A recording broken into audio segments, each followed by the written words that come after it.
Hello students, today we are going to discuss thermodynamic derivation of elevation in boiling point. We know that this is one of the properties, colligative properties in solutions. तो thermodynamically हम कैसे derive करते हैं elevation in boiling point, वो हमें देखना है. सबसे पहले इसमें समझना पड़ेगा what do you mean by boiling point. Elevation in boiling point का मतलब क्या होता है. देखिए, जब हम कोई सॉल्वेंट लेते हैं, प्योर सॉल्वेंट, खाली सॉल्वेंट लेते हैं,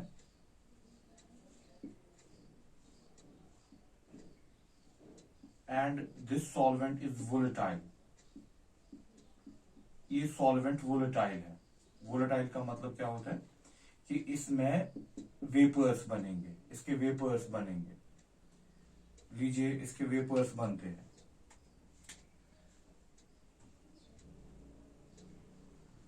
इसके वेपर्स बनते हैं. This is an that means ये जो सॉल्वेंट है, आपने सॉल्वेंट लिया, खाली सॉल्वेंट लिया, इसके वेपर्स बन गए, तो इस सॉल्वेंट को हम कहते हैं वोलेटाइल सॉल्वेंट. जब हम इस वोलेटाइल सॉल्वेंट में, दैट मीन्स आपने सॉल्वेंट लिया, उसके वेपर्स बन गए, तो वहां पर इसका प्रेशर होगा, that we call vapour pressure. That we call vapour pressure. अगर हम इसको हीट करेंगे, जब हम इसको हीट करेंगे, तो हीट करने से क्या होगा, हीट करने से इसका वेपर्स ज्यादा ज्यादा बनेंगे. जैसे जैसे वेपर ज्यादा ज्यादा बनेगा, तो एक टाइम आएगा कि ये बॉइल हो जाएगा, बॉइलिंग स्टार्ट हो जाएगी. बॉइलिंग पे क्या होता है, एट बॉइलिंग, जब बॉइलिंग हो जाती है स्टार्ट, जो इसका वेपर प्रेशर होता है, vapour pressure becomes equal to that of atmospheric pressure. That we call boiling. Vapour pressure equal to that of atmospheric pressure. तो ये बॉइल होना स्टार्ट हो जाएगा. देखिए, आपने लिया था सॉल्वेंट को कहां पर लिया, रूम टेम्परेचर पे लिया, लेकिन ये वोलेटाइल सॉल्वेंट है, तो इसके वेपर्स बनेंगे. अगर आप हीटिंग कर रहे हो, अगर आप यहाँ पर इसको हीट कर रहे हो, जैसे जैसे आप हीट करोगे, इसका वेपर प्रेशर बढ़ेगा, और एक टाइम आएगा जब इसका वेपर प्रेशर बन जाएगा कितना, एटमॉस्फेरिक प्रेशर पे. जब वेपर प्रेशर बन जाएगा एटमॉस्फेरिक प्रेशर पे बराबर, तो ये बॉयल होना स्टार्ट हो जाएगा. That we call boiling point. की डेफिनेशन भी है, pressure at which the vapor pressure, temperature at which the vapor pressure becomes equal to that of atmospheric pressure. तो हम उस टेम्परेचर को कहते हैं बॉइलिंग पॉइंट. ये आप ग्राफिकली भी देख सकते हो. चलिए, ये देखिए, this is pressure, this is temperature axis. ये आपका ये जो कर्व है, this curve is for solvent. ये जो आपने लिया है, this is for the solvent. ठीक, आप लीजिए, आपने यहां से स्टार्ट किया. जब आपने यहां से स्टार्ट किया, आपका टेम्परेचर कुछ था ये. जैसे जैसे आप टेम्परेचर बढ़ाते गए, vapour pressure, that is pressure vapour pressure बढ़ता गया, कंटिन्यूअसली बढ़ रहा है. और एक पॉइंट पे इसका वेपर प्रेशर बराबर हो जाता है 1 एटमॉस्फेयर. और उस टेम्परेचर, दैट मीन आप टेम्परेचर बढ़ाते गए, तो वेपर प्रेशर बढ़ गया कंटिन्यूअसली.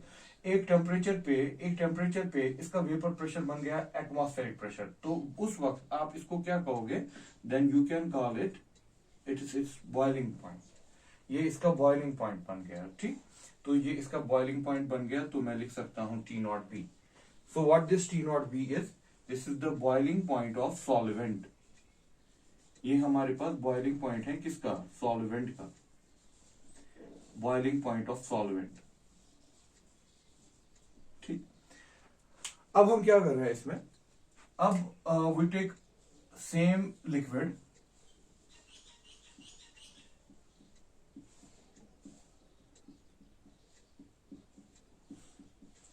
इसमें हम ऐड कर रहे हैं non volatile solute.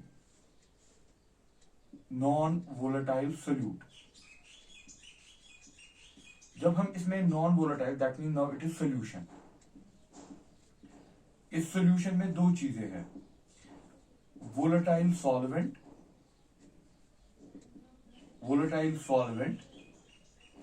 And non volatile solute. Non volatile होता है जिसके वेपर्स नहीं बनते. इसमें आपके पास वोलेटाइल सॉल्वेंट है और इसमें आपने ऐड किया है नॉन वोलेटाइल सोल्यूट। इसके वेपर्स फिर से बनेंगे। वेपर्स किसके बनेंगे? जो वोलेटाइल होता है, दैट मीन सॉल्वेंट के वेपर्स फिर से बनेंगे, लेकिन वेपर्स ज्यादा नहीं बनेंगे, वेपर्स पहले ही कम हो जाएंगे, क्योंकि जब हम नॉन वोलेटाइल सोल्यूट ऐड करते हैं वोलेटाइल सॉल्वेंट को, तो उसके जो वेपर प्रेशर बनाने की टेंडेंसी, वेपर्स बनाने की टेंडेंसी होती है, वो कम हो जाती है। तो इसका वेपर्स तो बन गए, लेकिन देखिए यहां पर बहुत सारे वेपर्स पहले से ही थे, यहां पर बहुत सारे वेपर्स पहले से ही थे, लेकिन इसमें भी वेपर्स आ गए, लेकिन उतने ज्यादा नहीं आए। वेपर्स किसके आ रहे हैं? सॉल्वेंट के। सोल्यूट के वेपर्स नहीं आ रहे हैं, क्योंकि सोल्यूट क्या है? Non volatile. सोल्यूट आपका नॉन वोलेटाइल है, ठीक है। तो इसमें भी वेपर बन गया, लेकिन इसका वेपर प्रेशर कम होगा। दैट मीन्स अगर इसका वेपर प्रेशर सॉल्वेंट का यहां था, ये है आपके लिए सोल्यूशन। जो सोल्यूशन है, इसका वेपर प्रेशर पहले ही कम है। क्यों? क्योंकि आपने इसमें नॉन वोलेटाइल सोल्यूट ऐड किया। By adding non volatile solute there is a decrease in vapour pressure. Vapour pressure पहले ही डिक्रीज हो गया। देखिए सॉल्वेंट का वेपर प्रेशर कहां था? यहां, जब ये अकेले था, दैट मीन दिस कंडीशन, ये वाली condition.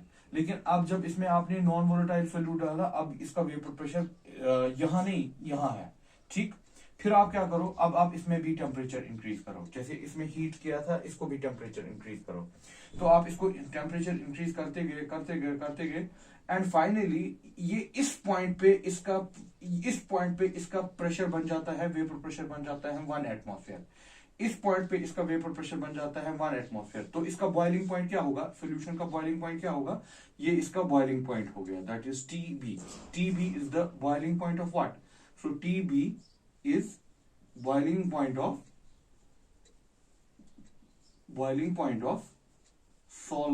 solution, boiling point of solution।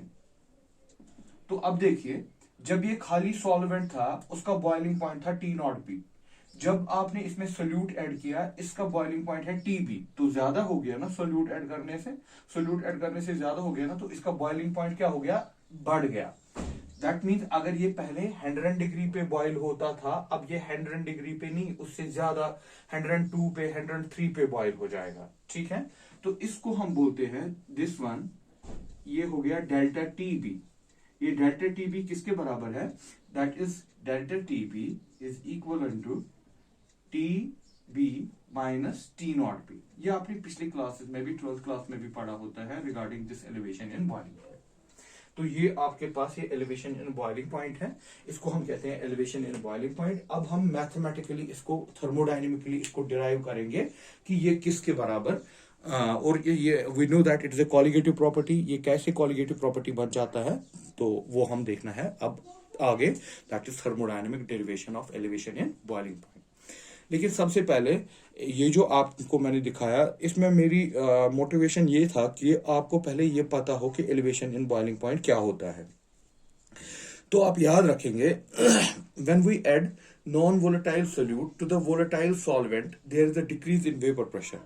Vapour pressure decrease होता है, और उसी की वजह से फिर क्या होता है, जो इसका बॉइलिंग पॉइंट है वो बढ़ जाता है, जो इसका बॉइलिंग पॉइंट है वो बढ़ जाता है।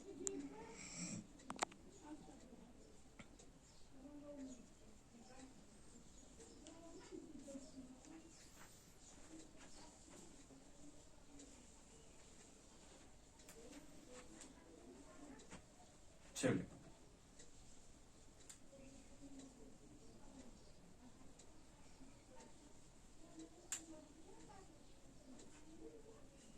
अब हम इसका थर्मोडायनेमिक स्टार्ट करते हैं।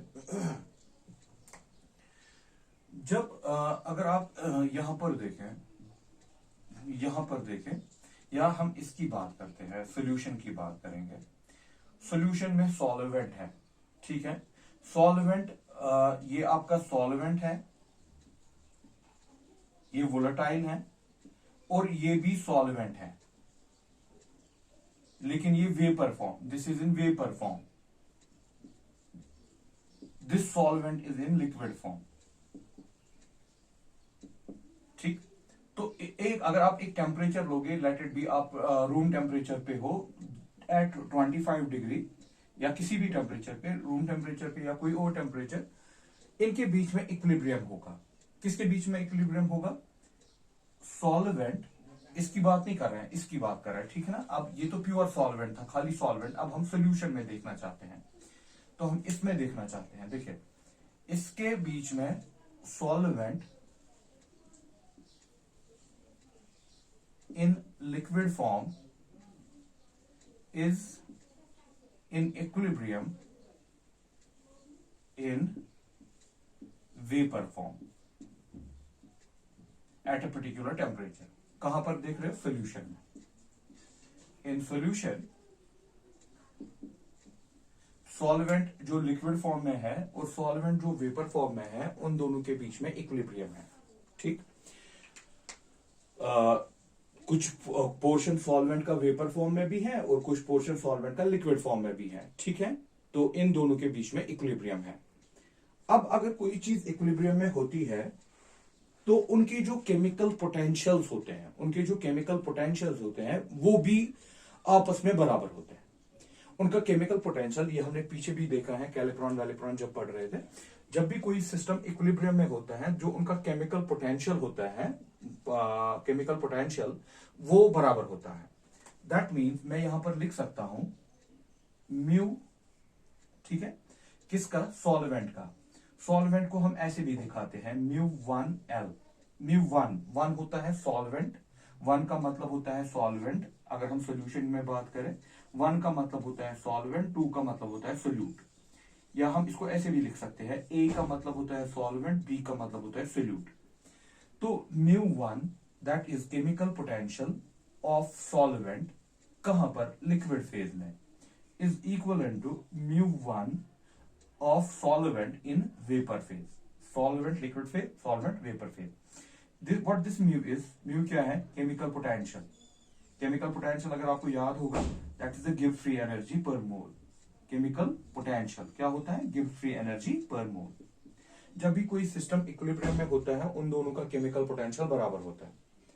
हाँ, अगर आप इस सॉल्वेंट में थोड़ा सा केमिकल पोटेंशियल चेंज करोगे, उतना ही चेंज इसमें भी हो जाएगा, उतना ही चेंज इसमें भी हो जाएगा। अगर थोड़ी सी चेंज पोटेंशियल में आप इसमें लाओगे, ऑल्दो इसमें ये बराबर है, लेकिन अगर आप चाहो कि आप इसमें थोड़ी सी चेंज लाने की कोशिश करोगे, तो यहां साइड से भी उतना ही चेंज आएगा।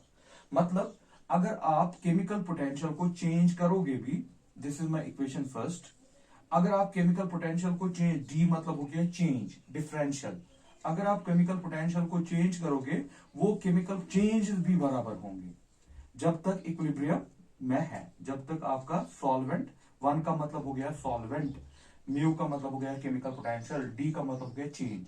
अगर आप इसमें कोई चेंज करोगे तो उतना ही चेंज इसमें भी आएगा। दैट मीन बराबर, चेंजेस भी बराबर होती है जब तक ये इक्विलिब्रियम में है। तो ये हो गया हमारे पास बेटा इक्वेशन नंबर 2। तो आपने कहा कि सॉल्वेंट जो है, चाहे जो आपका लिक्विड फेज में है या वेपर फेज में है, उन दोनों के बीच में इक्विलिब्रियम है, उनका जो पोटेंशियल है वो बराबर है। और वहां पर अगर उनमें कोई चेंज भी लाएगा पोटेंशियल्स में, तो वो चेंज भी बराबर होगी, वो चेंज भी क्या होगी? बराबर होगी। What this chemical potential is? Gibbs free energy in a system. चलिए, अब ये तो हमने समझ लिया कि एलिवेशन वेलिवेशन क्या है। आप यहां से हमने स्टार्ट किया इक्विलिब्रियम, इक्वेशन फर्स्ट सेकंड आप ऐसे ही फॉलो करेंगे।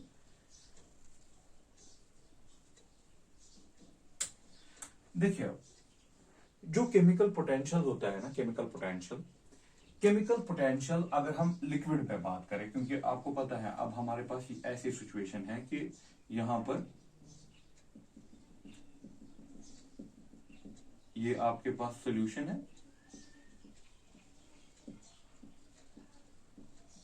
यहां पर दिस इज अ सॉल्वेंट,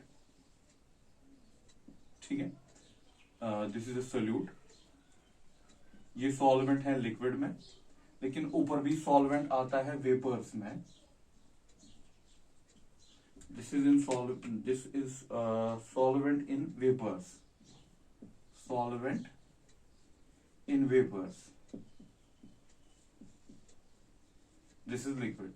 इन दोनों लिक्विड और वेपर में इसमें इक्विलिब्रियम है। देखिए, अगर इनका केमिकल पोटेंशियल देखें, सॉल्वेंट म्यू 1 एल, लिक्विड में।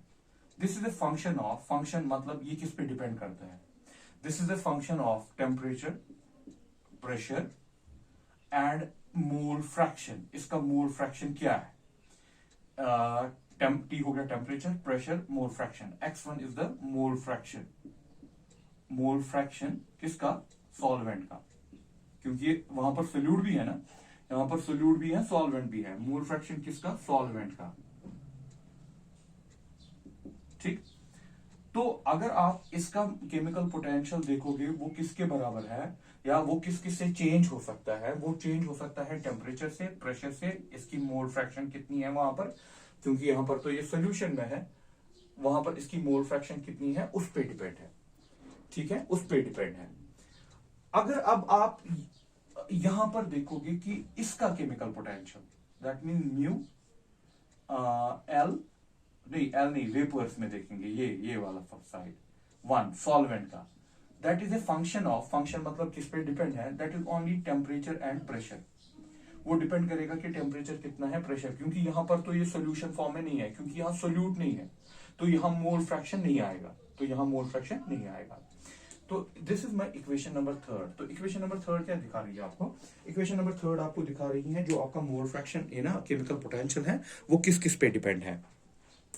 अगर आप खाली उसको नीचे देखोगे ना, सोल्यूशन साइड से, सोल्यूशन साइड से वो डिपेंड है टेम्परेचर भी, प्रेशर पे भी, मोल फ्रैक्शन पे, क्योंकि नीचे सोल्यूशन है। सोल्यूशन में दो चीजें होती हैं, सोल्यूट भी, सॉल्वेंट भी। तो मोल फ्रैक्शन ऑफ सोल्यूट भी होता है वहां पर, मोल फ्रैक्शन ऑफ सॉल्वेंट भी होता है। हमने एक्स से दिखाया मोल फ्रैक्शन, लेकिन वन लिखा ना, वन किसके लिए, सॉल्वेंट के लिए। अब अगर आप ऊपर साइड में देखेंगे जहां पर खाली सॉल्वेंट है, वहां पर सोल्यूट नहीं है, ठीक है, तो वहां पर केमिकल पोटेंशियल किस पे डिपेंड होगा, टेम्परेचर और प्रेशर पे, क्योंकि वहां तो सोल्यूशन नहीं है, तो वहां पर मोल फ्रैक्शन नहीं आएगा। This is our equation number third. देखिए बेटा, अब अगर आपको कहेगा कि टेम्परेचर से कितना चेंज होगा, प्रेशर से कितना चेंज होगा, मोल फ्रैक्शन से कितना चेंज होगा, then you have to derive it partially. That means अगर हमें कोई फंक्शन, कोई चीज डिपेंड होती है बहुत सारी फंक्शंस पे, जैसे यहां पर μ1L that is chemical potential depend है टेम्परेचर पे भी, प्रेशर पे भी, मोल फ्रैक्शन पे भी। लेकिन अगर आप देखना चाहते हो कि टेम्परेचर से कितना चेंज आएगा, प्रेशर से कितना चेंज आएगा, मोल फ्रैक्शन से कितना चेंज आएगा, तो you have to derive it partially, partial, जिसको हम बोलते हैं पार्शियल डिफरेंशिएशन। तो आपको टेम्परेचर के साथ इसका डिफरेंशिएशन देखना पड़ेगा, चेंजेस देखने पड़ेंगे, प्रेशर के साथ, मोल फ्रैक्शन के साथ। देख लीजिए वो कैसे करते हैं। पहले हम इस पार्ट पे करेंगे, पहले हम इस पार्ट पे करेंगे, फिर वाले इस पार्ट पे करेंगे। That mean μ1L। So I am going for d μ1L, इसकी बात कर रहा हूं। चेंज, d मतलब हो गया चेंज, डिफरेंशिएशन जिसको आप कहते हो, d। तो हमें इस पार्ट पे काम करना है पहले। That is partial difference, d ऐसे लिखा, curve, that is partial differentiation. d mu, इस वक्त मैं देखना चाहता हूं टेम्परेचर के साथ इसका कितना चेंज आएगा, dt। इस वक्त मैं खाली टेम्परेचर के साथ देखना चाहता हूं, तो इसमें और टेम्परेचर, सॉरी, बाकी चीजें कांस्टेंट रखेंगे फिलहाल। p एंड मोल फ्रैक्शन को कांस्टेंट, p प्रेशर और मोल फ्रैक्शन कांस्टेंट, जो चीज कांस्टेंट होती है वो ब्रैकेट के नीचे लिखा जाता है। उसके बाद dt। ये सारी टर्म आपको दिखाएगी कि म्यू में कितनी चेंज आएगी with changing temperature, temperature change करने से इस म्यू में कितनी चेंजेस आएंगी, वो आपको ये टर्म देगा। लेकिन ये प्रेशर पे भी डिपेंड है, तो अब हम प्रेशर पे दिखेंगे। d म्यू डिवाइडेड बाय, हाँ इसमें साथ साथ ये कौन सा म्यू है, μ1L dp। अब क्या रखेंगे, टेम्परेचर, मोल फ्रैक्शन कांस्टेंट रखेंगे, तो ये हमें प्रेशर के साथ देगा चेंजेस। दिस इज dp, ठीक है। ये कर्सिव d होता है पार्शियल डिफरेंशिएशन, कर्वर्ड जो हम लिखते हैं, सीधे d हो गया चेंज। अब किसके साथ देखेंगे, मोल फ्रैक्शन के साथ, d μ1 dx1 लिक्विड में। ये किस पे डिपेंड है इस वक्त, कांस्टेंट क्या क्या रखना है, टेम्परेचर और प्रेशर को कांस्टेंट रखेंगे, dx1। ठीक है बेटा, देख लिया। तो ये आपको दिखा रही है कि जो आपका केमिकल पोटेंशियल है वो टेम्परेचर से कितना चेंज हो सकता है, प्रेशर से कितना चेंज हो सकता है, और आपका मोल फ्रैक्शन से कितना चेंज हो सकता है। अब लेट इट बी, अब हम क्या करेंगे इसका, अब हम इसको देखेंगे, ये पूरा देख लीजिएगा। This is my equation number 4, इसको इक्वेशन नंबर 4 रखिए।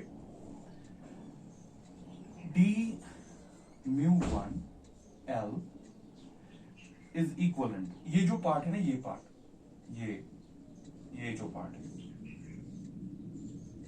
ये बराबर निकलेगा जब हम थर्मोडायनेमिक्स में देखते हैं। This is minus S bar 1 L, और ये हो गया डी टी। ये सारी टर्म जो है that is this minus S1 L D T. S1 क्या है, एंट्रोपी, इसकी एंट्रोपी, प्लस ये पार्ट है, ये निकलेगा आपको डी, ये निकलेगा आपको, ये जो पार्ट है V के ऊपर बार 1 L dP, ये इसके बराबर, ये जो सारा है इस V के बराबर, प्लस इसको हम ऐसे ही रहने देंगे, that is D mu 1 L, और क्या है dx1 TP dx। This is my equation number 5। इसको मैंने रहने दिया ऐसे ही, लेकिन यहां पर ये कन्वर्ट हो गया S, दैट इज एंट्रोपी।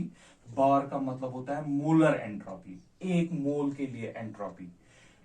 किसका, सॉल्वेंट का, कहां पर, लिक्विड में। सॉल्वेंट का कहां पर, लिक्विड में। This is the volume, volume किसका, एक मोल का। बार का मतलब हो गया एक मोल। वन मतलब लिक्विड का, कहां पर, 1 मतलब सॉल्वेंट का, कहां पर, लिक्विड फेज में, ये जो नीचे है लिक्विड फेज, वहां पर। ठीक है, तो ये हमारे पास इक्वेशन 5 बन गया। तो इसमें हमने 2 चेंजेस लाई, एक तो एंट्रोपी लाया, इसमें इंट्रोड्यूस कर दिया, कहां से किया वो भी देखा, और इसमें वॉल्यूम वाला पार्ट ला दिया। इसको आप नोट करके रखिएगा यहां पर, व्हाट दिस, ये एस और डी टी, ये वी क्या है, इक्वेशन 5 के नीचे आप इसको नोट करके रखिएगा।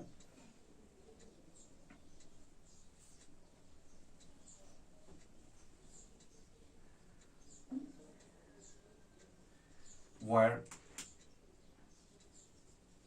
S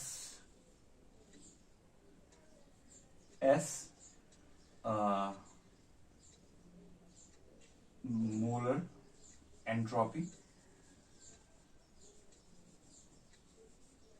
मोलर एंट्रोपी होता है एक मोल के लिए, किसका, सॉल्वेंट का, लिक्विड में। एंड V मोलर वॉल्यूम, किसका, 1 मतलब हो गया सॉल्वेंट का, कहां पर, लिक्विड में। प्रॉपरली देख लीजिएगा इसको। तो ये हमने फिलहाल 2 चेंजेस इसमें कर दी। ठीक, तो ये हमने इक्वेशन 3 में देखा था, किसके ऊपर, ये हमने देखा था जब हम देख रहे थे डी म्यू 1 L। लेकिन ऐसे ही हम कर सकते हैं ना डी म्यू 1 वेपर्स के लिए। इक्वेशंस को प्रॉपर नंबरिंग दे दीजिएगा।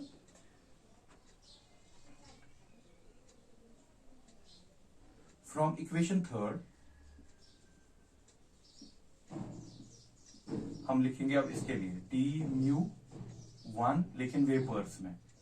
वो किसकी फंक्शन थी, वो टेम्परेचर का फंक्शन था। D mu 1 vapour d T, pressure constant रखेंगे, उसमें मोल फ्रैक्शन नहीं था। D T d mu 1 vapour dp, temperature constant कर दिया डीपी, इसमें मोल फ्रैक्शन नहीं है। This is our equation number, ये हमारा इक्वेशन नंबर 6 हो गया। ठीक, इनको भी रिप्लेस कर सकते हैं हम यहाँ पर। डी म्यू 1 वेपर, इसको एंट्रोपी लिख सकते हैं माइनस, वहां पर भी अगर आपने पीछे देखा होगा वहां पर भी माइनस डाल दीजिएगा। अगर मैंने नहीं लिखा, इक्वेशन जो आपकी थी ना, इक्वेशन इससे पहले जहां पर मैंने एंट्रोपी लाया था, इक्वेशन 5 में अगर मैंने माइनस एस नहीं लिखा, माइनस लिखिएगा। ये एस होता है लेकिन माइनस में, एंट्रोपी माइनस में।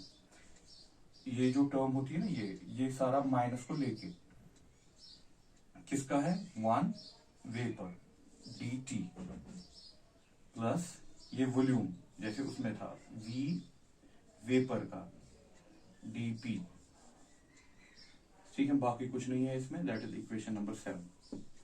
ये s कहां से आया, दिस इज एंट्रोपी, लेकिन कहां पर, इस वक्त लिक्विड की वेपर्स में। वो था लिक्विड की नीचे, सॉल्वेंट की ना, सॉल्वेंट की लिक्विड फेज में, दिस इज सॉल्वेंट की लेकिन वेपर फेज में। ये यहां से लाया आपने, ये माइनस लेके, माइनस भी है इसमें, पिछली वाली इक्वेशन में भी माइनस लगाइएगा। और ये जो है इसको आपने डाल दिया इसमें v, ठीक है, v वेपर्स dp। तो ये होगी हमारी इक्वेशन नंबर 7। लेकिन अब हमें पता है ना, हमने पहले ही किया था इक्वेशन सेकंड में आपने क्या कहा था, यूजिंग इक्वेशन सेकंड आपने कहा था वी नो, हमें पता है कि अगर चेंजेस आएंगी वो बराबर होंगी, μ1 लिक्विड μ1 वेपर्स में चेंजेस बराबर होंगी। तो इसका मतलब हो गया ना, जो हमारी इक्वेशन 5 है और इक्वेशन 7 है वो बराबर है। इसका मतलब होगा डी μ1 L किसके बराबर था, डी μ1 L था अपनी इक्वेशन 5। इक्वेशन 5 को जरा देख लीजिए, उसमें हमने ऐसे लिखा -S1, माइनस नहीं लिखा था, उसमें माइनस डाल दीजिएगा, -S1 liquid dt plus v बार 1 लिक्विड dp, जो इक्वेशन 5 में आपने लिखा वही चीज लिख रहा हूं।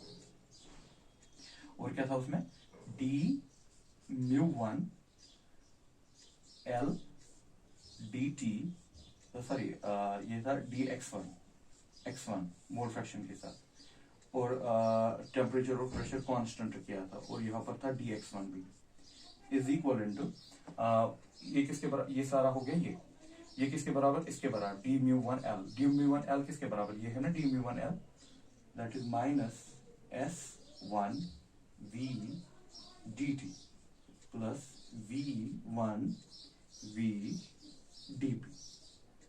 This is our equation number 8। तो मैंने एक्चुअली 5 और 7 को बराबर कर दिया, क्योंकि हम जानते हैं कि केमिकल पोटेंशियल बराबर होते हैं, चेंज इन केमिकल पोटेंशियल भी बराबर होता है।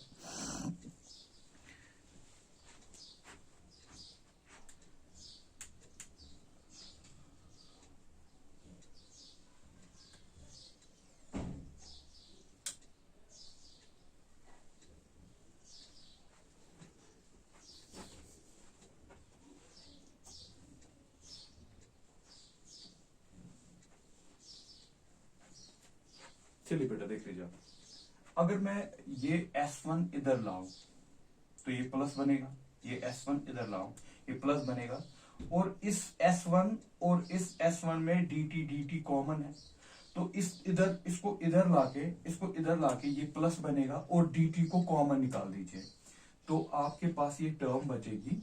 इसको इधर लाएंगे S1 वेपर्स, और इसमें -S1 बार का मतलब होता है मोलर लिक्विड dt, यहां भी लाया और फिर dt को कॉमन भी निकाला। ऐसे ही जब हम इसको इधर लाएंगे तो इसमें क्या होगा, इसमें जो v1 है वो ये वाली साइड जो है ना नेगेटिव हो जाएगी यहां आके, तो ये बचेगी, पहले यही लिखेंगे क्योंकि ये पॉजिटिव है, उसको इधर लाया v1 बार, लेकिन वो वेपर्स में dp,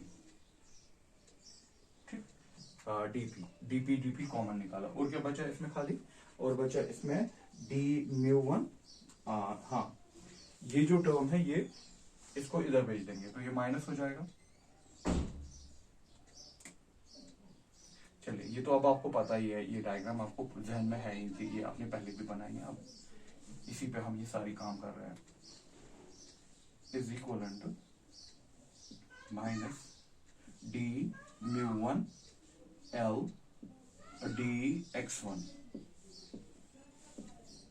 and dx1।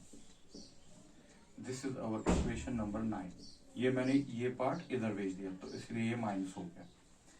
अगर हम ये सारी चीजें, क्योंकि आपने देखा जब हम एलिवेशन इन बॉइलिंग पॉइंट का मैं मतलब आपको समझा रहा था, उसमें हमने देखा कि हम प्रेशर के साथ तो कुछ नहीं करते। दैट मीन्स जो बाहर है ना एक्सटर्नल प्रेशर, हम प्रेशर को तो चेंज नहीं करते ना, हम सिर्फ टेम्परेचर को चेंज कर, हम हीट कर रहे होते हैं, हम सिर्फ बॉइलिंग पे इफेक्ट देखते हैं।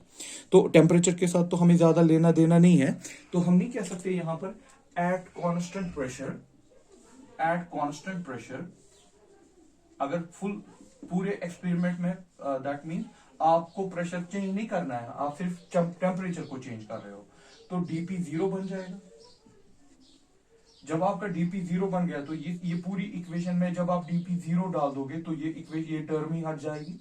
क्योंकि आपने देखा एलिवेट, जब हम बॉयल करते हैं ना किसी चीज को, हम उस वक्त प्रेशर चेंज करते हैं, अंदर प्रेशर चेंज हो रहा है, क्या हो रहा है वो तो दूसरी बात है, लेकिन हम तो प्रेशर को चेंज नहीं ना करते, हम प्रेशर को चेंज नहीं कर रहे हैं। वेपर प्रेशर अंदर चेंज हो रहा है, लेकिन जो एक्सटर्नल प्रेशर होता है वो चेंज नहीं होता है, हम सिर्फ टेम्परेचर को चेंज करते हैं। तो हम ले सकते हैं कि यहाँ पर डीपी कितना है, यहाँ पर डीपी 0 है। सो कैन आई राइट, देखिए यहां पर मैं एक और टर्म इसमें डालता हूं, एक तो ये भी डालेंगे, और S1 इसको हम लिख सकते हैं ना delta, change in entropy, delta S भी लिख सकते हैं इसको, दैट इज डेल्टा S, पूरा देख लीजिएगा क्या लिख रहा हूं मैं, डेल्टा S वेपोराइजेशन, इसकी जगह डेल्टा S वेपोराइजेशन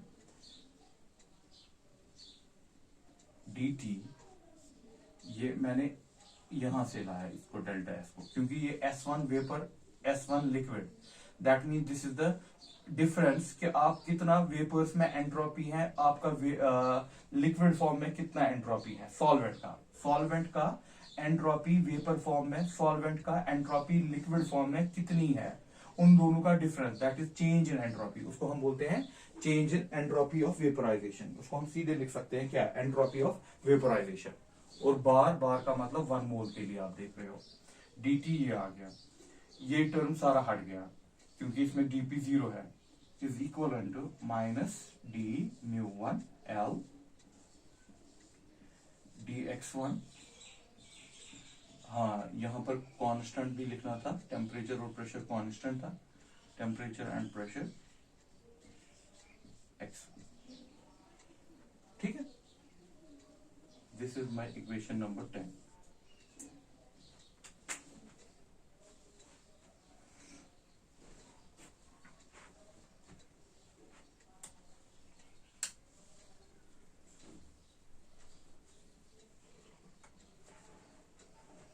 तो फिलहाल के लिए हम पहुंच गए इक्वेशन नंबर 10 पे, ठीक। इस 10 को याद रखिएगा, इसको हम आगे यूज करेंगे। फिलहाल हम दूसरी तरफ जा रहे हैं इसमें। फ्रॉम थर्मोडायनेमिक्स इक्वेशन 10 को याद रखिएगा, ये हमें आगे चाहिए। इसको हम क्या बोलते हैं, इसको भी याद रखिएगा, इसको हम बोलते हैं entropy change in vaporisation. Molar याद रख के इस पार्ट को, या आप अलग से भी साइड पे लिख सकते हो, molar entropy change in vaporisation.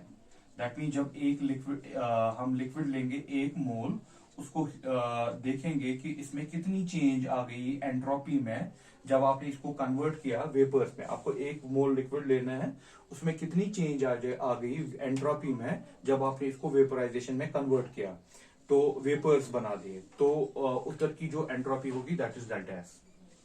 From thermodynamics, देखिए अब मैं दूसरे साइड जा रहा हूं। वी ऑल्सो नो दैट, हमें ये भी पता है कि जो म्यू होता है, mu that is equal to mu naught plus R T ln of x i, ठीक है, एक्स आई ये जनरल में है, ठीक। अगर आपको किसी का केमिकल पोटेंशियल लिखना है, या मैं उसका ऐसे लिखता हूं एक्स लॉन एक्स, आई आपको कंफ्यूज कर देगा, अदरवाइज आई भी है। म्यू क्या है, केमिकल पोटेंशियल। अगर आपको किसी भी जगह केमिकल पोटेंशियल लिखना है, उसका केमिकल पोटेंशियल जिसका आप बोल रहे हो उसका केमिकल पोटेंशियल, म्यू नॉट क्या है, म्यू नॉट है स्टैंडर्ड केमिकल पोटेंशियल। जब कंडीशन स्टैंडर्ड होती है, स्टैंडर्ड केमिकल पोटेंशियल, आर क्या है, गैस कांस्टेंट, टी क्या है, टेम्परेचर, एक्स क्या है, उसका मोल फ्रैक्शन जिसका आप बता रहे, ठीक है ना। Let it be that mean for example अगर आपके पास एक सॉल्यूशन है, सॉल्यूशन में आपके पास बहुत सारी चीजें हैं, इस इक्वेशन 10 को याद रखिएगा, इसको मुझे यूज करना है आगे। ये जो इक्वेशन है ये मैंने बीच में से थर्मोडायनेमिक्स में से लाई, जो हम कहीं पर भी यूज कर सकते हैं। फॉर एग्जाम्पल आपके पास एक मिक्सचर है, इस मिक्सचर में बहुत सारी चीजें हैं, ठीक, या सॉल्यूशन लीजिए आप, ये आपके पास एक सॉल्यूशन है जिसमें आपके पास सोल्यूट भी हैं, सॉल्वेंट भी हैं। अगर आपको कोई कहेगा कि इसका केमिकल पोटेंशियल कितना होगा, दैट इज इसका केमिकल पोटेंशियल नॉट मतलब हो गया स्टैंडर्ड। जब आप स्टैंडर्ड कंडीशंस लोगे ना, जब टेम्परेचर होता है 273, प्रेशर होता है 1 एटमॉस्फेयर, उस वक्त इसका केमिकल पोटेंशियल कितना होगा, that is mu naught. R gas constant है, टी टेम्परेचर है, लॉन एक्स इसकी मोल फ्रैक्शन वहां पर कितनी होगी, तो आप लेंगे ये, ठीक, तो आप लोगे ये। सो इसको मैं फिलहाल इक्वेशन नंबर, पीछे कितना आया था हमें 10 आ गया था, दिस इज 11, इसको मैं 11 रख रहा हूं। अगर मैं इस इक्वेशन में चेंजेस करूं, चेंज देखूं with mole fraction,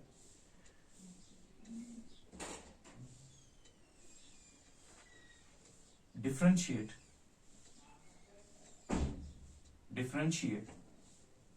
equation 11 with mole fraction,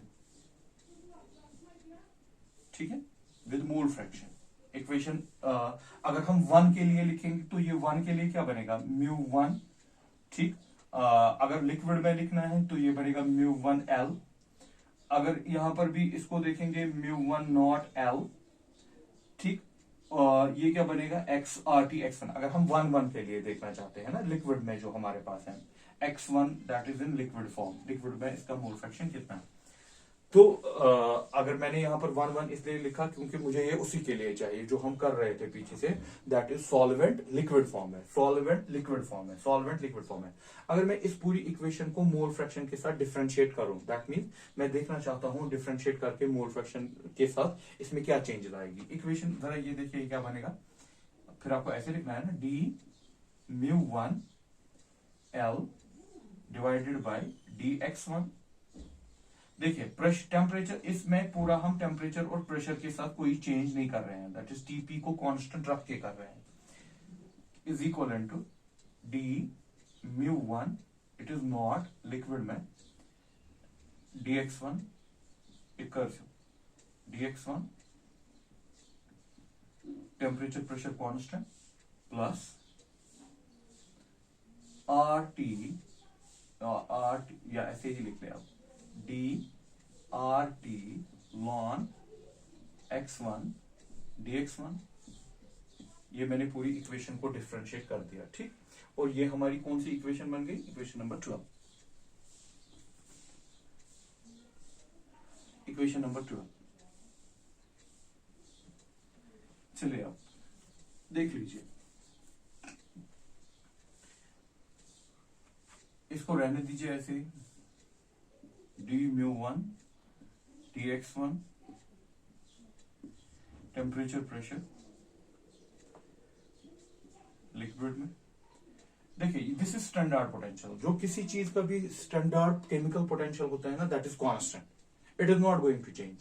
जब हम किसी का कहते हैं ना स्टैंडर्ड केमिकल पोटेंशियल है, ये कभी फिर चेंज नहीं होता है। स्टैंडर्ड मतलब हो गई कि ये स्टैंडर्ड है।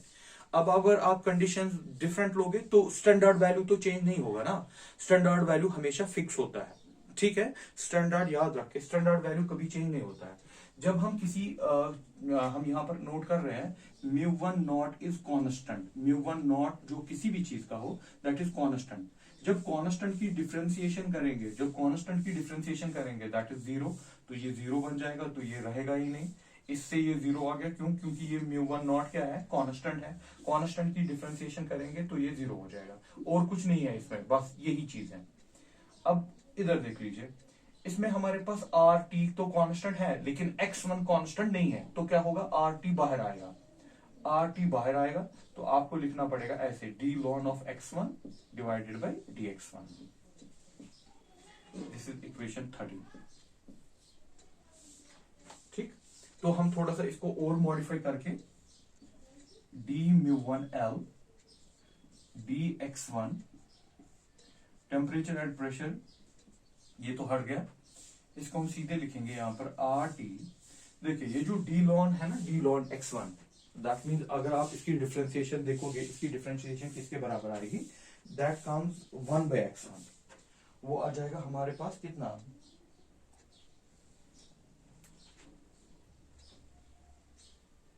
That comes 1 bye x1.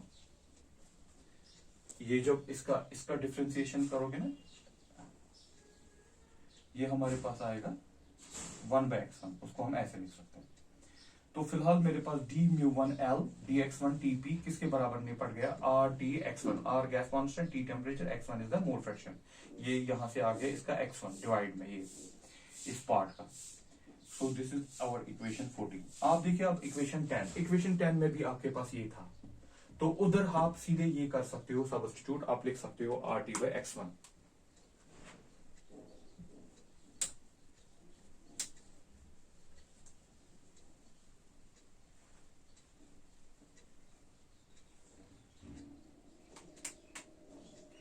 Substitute equation 14 in equation 10. Substitute equation 14 in equation 10.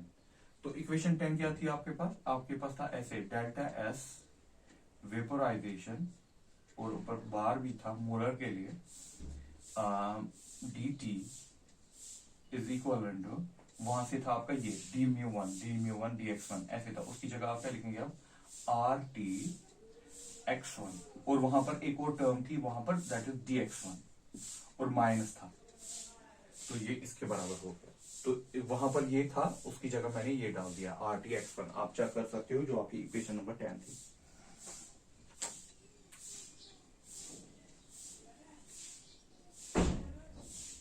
ठीक, तो इसको हम ऐसे भी कर सकते हैं, delta S vaporisation dt is equal to minus R T.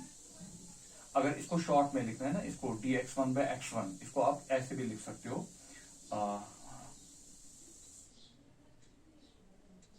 Lin of x1. इसको हम कर सकते हैं, इसको हम डायरेक्टली लिख सकते हैं लिन ऑफ x1 या d ln of x1.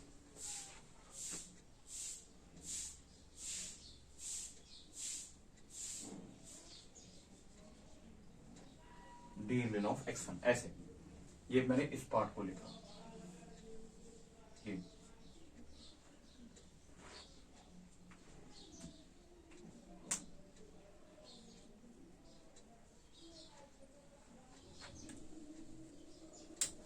so this is our equation 15. अगर थोड़ी सी और चेंजेस देखोगे, ये जो डेल्टा एस होता है ना, डेल्टा एस, अगर आपको याद होगा एंट्रोपी किसके बराबर होती है, एंट्रोपी होता है डी क्यू बाई टी. लेकिन डी क्यू को आप लिख सकते हो, ये जो डी क्यू होता है ना, ये आपने थर्मोडायनेमिक्स में पढ़ी होगी, वी नो फ्रॉम थर्मोडायनेमिक्स. ठीक, डी क्यू बाई टी. तो हम इसको लिखते हैं डेल्टा एच. क्यू मतलब होता है हीट, हीट को हम लिख सकते हैं एंथैल्पी डेल्टा एच. तो यहाँ पर डेल्टा एस वेपोराइजेशन को चेंज करते हैं, इसकी जगह हम डेल्टा एच बाई टी लिखेंगे. तो सीधे ये इक्वेशन हमारी बन जाएगी डेल्टा एच. हाँ, ये वेपोराइजेशन के लिए है, तो ये भी वेपोराइजेशन के लिए, 1 मोल के लिए है, 1 मोल के लिए T d T is equal to minus R T d ln of x1. Equation number 16. ठीक है, हमने यहाँ पर एंट्रोपी को छोड़ दिया, हम सीधे घुस गए किसमें, एंथैल्पी में. तो हम एंथैल्पी में जा रहे हैं.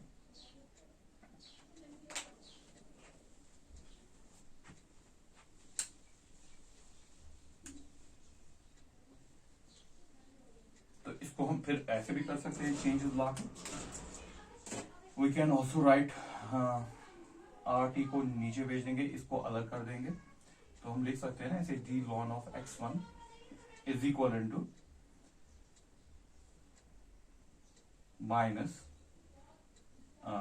ये नीचे जाएगा तो ये RT² बन जाएगा ना, यहां पर T है पहले भी, डेल्टा H वेपराइजेशन RT², ये T नीचे जब आके स्क्वायर बन गया, और इसका अपना यहां पर DT 70, ये मैंने बस d ln x1 को अलग कर दिया। अब इसको इंटीग्रेट करना है, देखिए अब इसको इंटीग्रेट करेंगे। इंटीग्रेट जो आपका मोल फ्रैक्शन है यहाँ साइड से और यहाँ साइड से टेम्परेचर है, इनको इंटीग्रेट हम कर सकते हैं। चलिए देख लीजिए कैसे इंटीग्रेट करना है।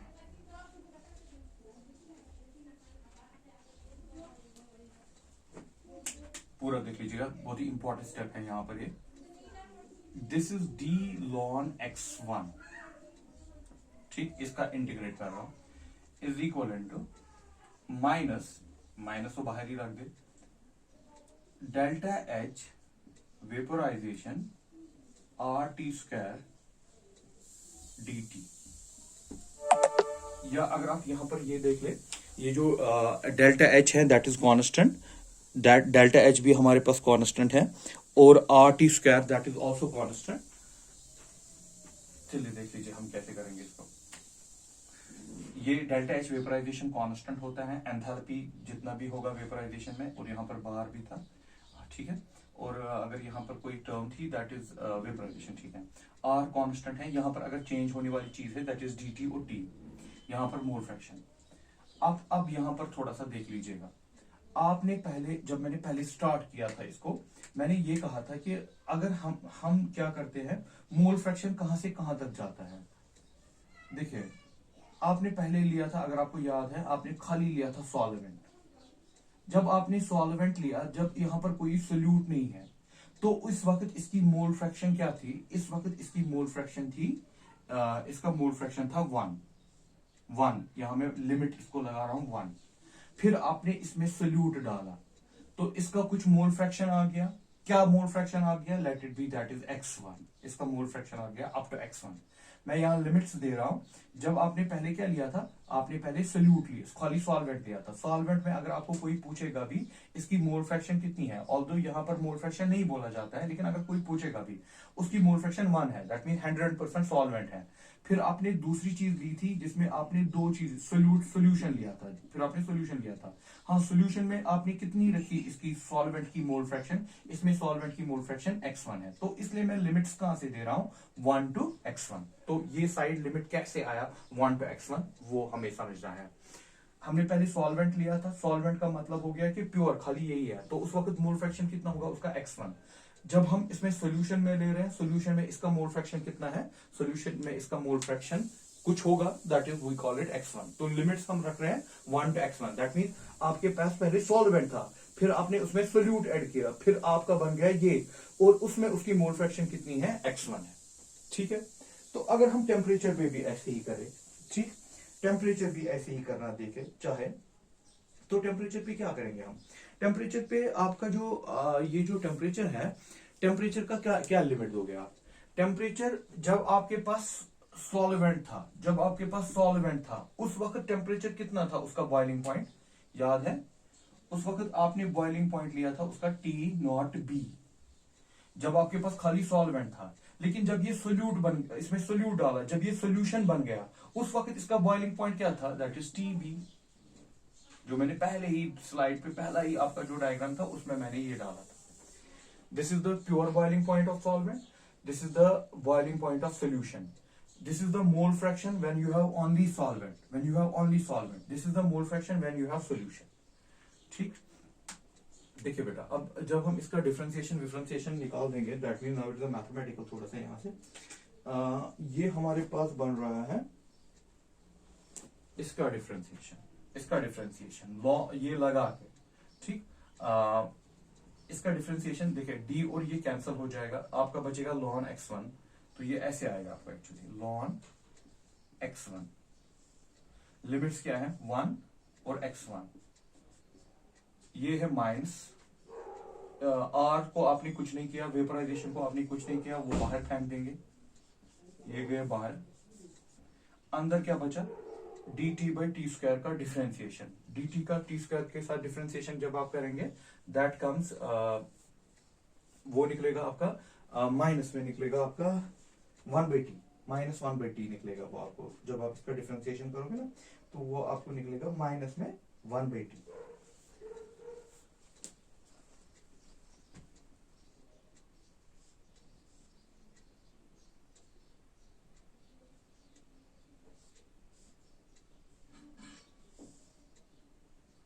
और लिमिट्स क्या है इसके,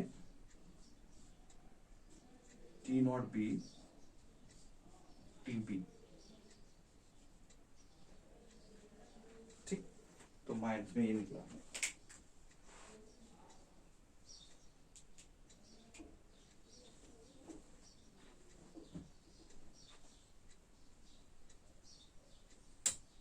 इसको मैं इक्वेशन नंबर 18 रख रहा हूं। जब आप इसके लिमिट्स देंगे, लिमिट्स देते हैं ना x1 ln 1 0 हो जाएगा, तो यहाँ पर खाली बचेगा ln x1, तो हमारे पास लिमिट्स बचे खाली क्या, यहाँ पर इस साइड हमें बचेगा खाली x1। इसमें दो चीजें आएंगी, ln x1 minus ln 1 that is 0, तो ये खाली बचेगा हमारे पास x1, ln x1 is equal to ln x1 is equal to minus delta h vaporisation divided by r, delta h vaporisation divided by r, minus minus अगर आप देखोगे that is a plus, और यहां पर आपको बचेगा 1/TB,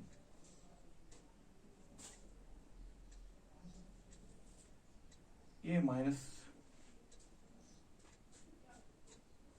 1/TB और 1/T0B, ठीक है, 1/TB माइनस 1/T0B। फिर इसको क्या करेंगे, इसको ऐसे भी लिख सकते हैं ln x delta h vaporisation divided by r T0B TB divided by TB T0B। This is our equation number 19। ये मैंने क्रॉस मल्टीप्लाई करके देख लिया।